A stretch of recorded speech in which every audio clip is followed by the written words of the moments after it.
Fala galera, tudo bem? Rui aqui. Nós vamos dar um, uma regressão ali nos nossos estudos de história antiga. A gente vai falar, a gente teria que falar agora de uma expedição ateniense à Sicília, né?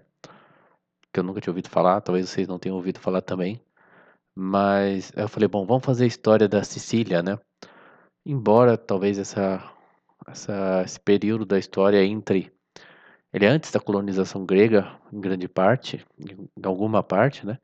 Então também poderia ser parte de uma história da Itália ou mesmo da Fenícia e de Cartago, né? Mas eu achei interessante fazer agora, não sei, né? Talvez, vamos lá, né? Conhecimento nunca é demais, né? Vamos lá. Então, a Sicília, ela entra na história ali da Grécia, né? Os gregos vão tentar montar colônias na Sicília a partir da segunda metade do século VIII. A gente vai ver daqui a pouco 735 o ano. Então eles se depararam com vários povos que já habitavam na ilha, né? A maior parte era de um povo chamado Sículos, que a quem a ilha foi nomeada, né? Ela foi nomeada por eles, né? Sicília quer dizer a ilha dos Sículos. Segundo Tucídides, eles teriam partido da Itália e entrado na Sicília 300 anos antes dos gregos, então século, né, 11, né? 1030, 1050, né? E derrotaram e confinaram ao oeste da ilha uma população mais antiga, que é chamada de os Sicanos. Não é ciganos, que nem os caras que leem a mão das pessoas, é Sicanos. Os Sicanos são os habitantes mais antigos da Sicília de que temos notícia, e se diziam autóctonos. Autóctonos quer dizer que não originários de outro povo, né? Mas Tucídides acreditava que eram ibérios que fugiram dos lígures, né? Então os lígures deviam estar invadindo, atacando os ibérios, eles fugiram para uma parte deles, né? Fugiu para Sicília. Não se sabe exatamente sua origem, mas era um povo distinto dos Cíclos, apesar da semelhança do nome. O terceiro povo era os Elímios. Tem três povos nativos, então, né? O terceiro era os Elímios, a quem uma tradição de valor duvidoso atribuía a ascendência de fugitivos de Troia. E mais importante do que esses três povos nativos, digamos assim, eram e de quem os gregos pouco tinham a temer, né? Eles não eram muito fortes, né? Então os gregos não tinham muito problema com eles. Mas quem era um problema para os gregos são os colonos fenícios, né, cujo conflito com os gregos será a maior parte da história siciliana nesse período. Então às vezes eles são usados, às vezes os gregos se aliam com alguns, os fenícios com outros, né? Então um pouquinho da expansão fenícia, né? Fenícia, eu esqueci de falar, é no Líbano. Inclusive não havia um estado fenício, tinham várias cidades ali de comerciantes, era tipo, poxa, esqueci o nome, Sidon. Deixa eu só procurar aqui. Como a gente, talvez no futuro a gente faça uma série só sobre os fenícios, né? Deixa eu ver aqui principais cidades. Cidades. Eram três cidades importantes. Sidon, quais eram as principais cidades? Biblos, Sidon e Tiro. Isso, Tiro. Biblos, Sidon e Tiro. Então essas são as principais cidades fenícias, né? Eu nem sabia, mas eu pesquisei e falei, os fenícios não tinham, tipo, um estado próprio, eram essas cidades, né? Que nem os gregos eram várias polis, né? Os fenícios meio que eram um negócio assim também. E eles faziam mais expansão comercial, às vezes eles construíam entrepostos comerciais, então a expansão deles não é tanto de ter algumas colônias também, mas eles não eram tanto de conquistar território, assim. Então, a cronologia da expansão fenícia é bastante complicada, até hoje ainda tem algumas coisas que dá para saber com mais certeza, outras não. E é possível que tenham se estabelecido em entrepostos no litoral norte da Itália em 1100, e é certo que cruzaram o Gibraltar antes do ano 1000 a.C. Escrevi Cristo com C minúsculo, olha só aqui. Mas tudo bem. O motivo do avanço fenício, o autor diz, né, que foi a busca pelo comércio com o Tartesso, uma civilização, na Wikipédia fala que é semissemítica, no sul da Península Ibérica. Eu nem sabia que existia essa civilização chamada Tartesso. Era tipo, porque ali na Espanha tem minérios, né, na Península Ibérica, então eles montaram uma civilização extraindo esses minérios, né, até parece que eles iam para a Irlanda pegar alguns outros minérios, e os fenícios foram construindo entrepostos comerciais para comercializar com eles, né, parece que eles eram bastante prósperos, né. Os fenícios foram criando os postos comerciais, avançando sobre o território tartesso. O autor não entra muito em detalhes, mas ele diz que os fenícios venceram militarmente os tartesos e tomaram o território, né? Porque depois a gente pensa nessa região da Espanha depois como pertencendo aos fenícios, né? Eu acho que os tartessianos, não sei como é que fala, meio que perderam ali, acho que mais a saída para o mar, assim. Mas uma parte dos territórios realmente os fenícios tomaram, né? A colonização grega da Sicília começa em 735 e vai avançando a passo constante, ao mesmo tempo que Cartago também avança. Então, Cartago é uma cidade da África, né? Parece que na atual Tunis, na Tunísia, né? Acho que todo mundo conhece do Aníbal, né? Das disputas com Roma. E, quer dizer, na verdade, ela é uma cidade fundada pelos fenícios. Mas como, bom, acho que a gente vai ver depois, mas ela se torna meio que uma civilização própria, assim, né? Ao mesmo tempo, também acho que todo mundo conhece Dido, né, de Cartago, da Eneida também, né?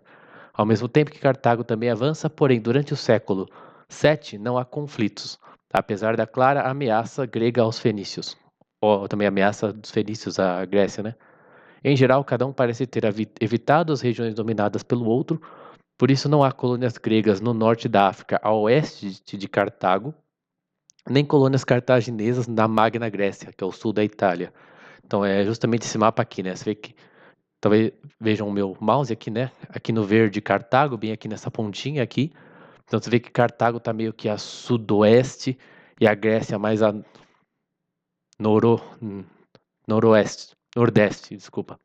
Então quer dizer, você vê que a Cartago realmente fica mais aqui para o sul, oeste, né? Tem meio que essa divisão, assim. Eu não acho que os gregos tinham colonizado tudo isso aqui, não, mas quem sou eu para dizer, né? E parece que aqui Marcília, né? Que é Marseille, na França, acho que era também uma colônia. Não lembro se foram os gregos que fundaram, eu acho que sim. Porque isso vai trocando de nome depois, mas quer dizer, não havia colônias gregas no norte da África, a oeste de Cartago, né? Porque isso aqui já é muito próximo de Cartago, é meio que a região dela, né? Então eles estavam meio que evitando conflitos. Mas aí começam os conflitos. Então os primeiros conflitos entre os gregos e fenícios pode ser datado de 580 a.C., quando uma expedição de Rhodes e de Quinido tentou conquistar a região bárbara, entre aspas, da Sicília, tendo fracassado. Os fenícios, que, como eu falei, não tinham um estado único, sofreram com a invasão de assírios e babilônios, né? Quer dizer, a gente está falando um pouco. Agora a gente vai ver um momento em que Cartago se torna mesmo vamos dizer assim, o centro da Fenícia, né? Porque se você voltar aqui, tem tipo o Líbano aqui, né, no Oriente Médio, né? Então, os fenícios foram construindo entrepostos comerciais e Cartago era uma colônia. Então, era meio que ainda os fenícios. Mas é, eles sofreram então com a invasão de assírios e babilônios, isso em questão de séculos, assim, né? Depois os persas também, mas aqui nessa época a gente ainda está meio que um pouquinho antes dos persas, né? Tá quase chegando nos persas. Então, de maneira que as cidades no Líbano ficaram muito enfraquecidas e perderam laços com as colônias. Uma dessas colônias, Cartago, cresceu muito e como que foi recuperando o território fenício. Ela meio que se tornou, né, lá no Líbano os caras tiveram um problema e como Cartago era a mais desenvolvida, assim, eles acabaram meio que se tornando os líderes dos fenícios, basicamente, né? E eles foram exercendo influência no território que era dos antigos, né, dos fenícios. Basicamente, eles eram fenícios, eles tinham... Uh, o autor diz que eles tinham um certo reconhecimento de que os fenícios, eles eram como que os... Não os chefes, mas assim, quando participava, Cartago enviava mensageiros para os festivais, porque a Fenícia era tipo o centro mesmo, né? Mais ou menos que nem todo mundo, né, que é católico, por exemplo, todo mundo vai para Roma, né? Quer dizer, a gente tá justamente, eu tô gravando esse vídeo pouco tempo depois da morte do Papa Francisco, né? Então, se você pensar bem, o que é Itália geopoliticamente?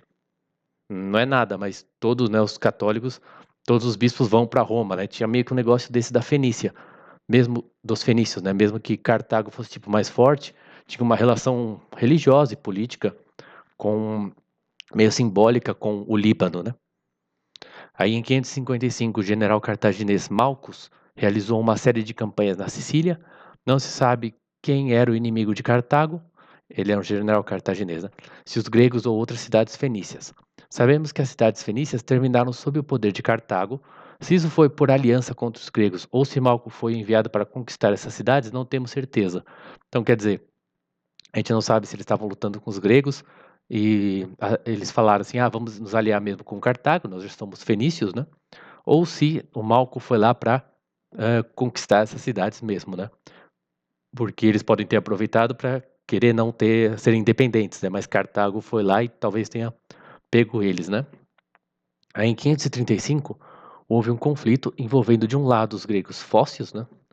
Aquela região da Fócia, né? É que ele entra em detalhes, né? O autor de qual região que eram esses gregos, né? E do outro lado, uma aliança entre cartagineses e etruscos. Os etruscos eram mais ali do norte da Itália, né? Os fócios tentaram se dizer vitoriosos após o acordo de paz, mas a colônia de Alália foi abandonada. Então, teve um acordo de paz, né, entre esses dois grupos, mas os fósseis meio que acabaram levando a pior, assim, né, nos termos do acordo. Aí vem um negócio muito interessante, que é a expedição de Dorieu. Após 20 anos desse tratado, né, entre os fósseis e os cartagineses, então esses fósseis vão sair da nossa história, e vem um cara chamado Dorieu de Esparta, que funda uma colônia na Sicília. Mas o interessante é que não era uma ação do Estado espartano. Na verdade, o pai de Dorieu não conseguia conceber um filho, né? E ele escolheu uma segunda esposa, que é de onde nasceu o rei Cleomenes, que a gente já falou, que era tipo um rei muito foda de Esparta, né? Todo que negócio da guerra, da luta contra Atenas, depois dos persas também, né? Ele é esse Cleomenes. Então, na verdade, ele era o segundo filho, quer dizer, filho da segunda esposa. Mas depois que ele teve o filho com a segunda esposa, né? Aí, quando primeiro você não consegue nunca, depois quando consegue um, consegue dois, né? Então, aí nasceu o filho da primeira esposa. Então, Cleomenes é o mais velho, só que ele é filho da segunda esposa. E Dorieu, apesar de ser mais novo, é filho da primeira esposa. Mas quando o rei morreu, o direito de sucessão foi dado a Cleomenes. Não sei se por qual motivo, mas talvez por ser mais velho, né? Claro. Mas o fato é que foi para Cleomenes. Aí ele fala assim: Doril, contudo, era corajoso e seria aventureiro, empreendedor, né? Coloquei essa palavra, ele usou em inglês, acho que é enterprising, né? Alguém que faz empreendimentos, né? Alguém que realiza coisas, que vai atrás de fazer coisas, né? Que arrisca, digamos assim, né? Num bom sentido, né? Que tem iniciativa. E influenciado pela estima popular, ele diz, liderou uma série de expedições para a criação de colônias espartanas. Então, é bem interessante que, né? Seria uma iniciativa privada, por assim dizer, quer dizer, não é o exército de Esparta indo lá por causa do rei de Esparta e tentando fazer isso. É tipo ele que junta a galera e assim, eu não tenho muitas informações, né? Mas o autor dá a entender isso, que ele partiu da iniciativa dele, juntou a galera para fundar essa colônia, né? Então, com o apoio ou talvez sugestão de Tera, criou uma colônia próxima a Cirene, no Líbano, mas Cartago era bastante. E depois ele foi tentar fundar uma colônia perto ali da Sicília. Então, mas Cartago era bastante protetora de sua fronteira oriental, e no terceiro ano da cidade, cerca de 510, Dorio foi expulso por forças púnicas. Púnicas é de Cartago, né? Dorio retornou ao Peloponeso, acreditando que o problema era ele não ter perguntado a Apolo o lugar para fundar a cidade. Desculpa. Aqui ele ainda está falando no Líbano, tá? Então ele fundou essa cidade no Líbano e foi expulso. Aí ele voltou para o Peloponeso, né, para Esparta, e perguntou pro sacerdote de Apolo, lá pro oráculo, né, onde ele deveria ter fundado a colônia.